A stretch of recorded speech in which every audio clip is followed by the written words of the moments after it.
So we're back from the field, and this is how we process the scat/poop that we collect in the field in the lab.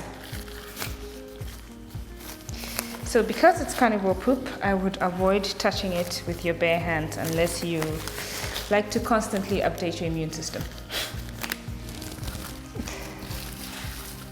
So because this one is dry, we can process it straight away. But usually if you're collecting scat that is fresh, you need to wait for it to completely dry, because we're dry storing it and we're not storing it in a freezer, so you want it completely dry. So there's these two tubes. One is for metabar coding and the other is for genotyping, and they have a barcode and a number on them so we can keep track of each sample, and we enter that into the database.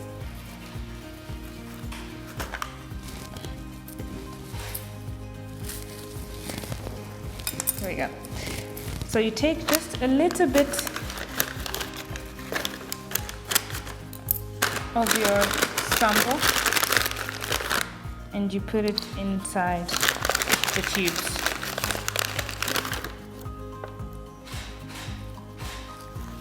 All right. Put a little bit more in the smaller one as well. So each scat sample that we collect has its own particular number. It has the name of the collector, the species, and the number of the sample. So it would be, for example, this one would be JALM, that's the scientific name for jackal, 005.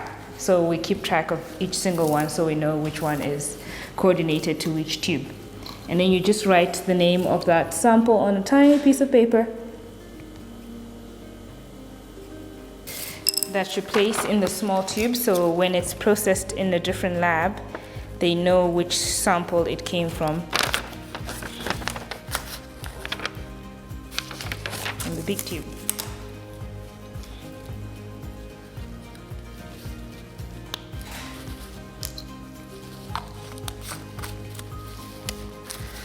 All right, and that's basically it, and now it's ready for shipping and getting processed in a different lab.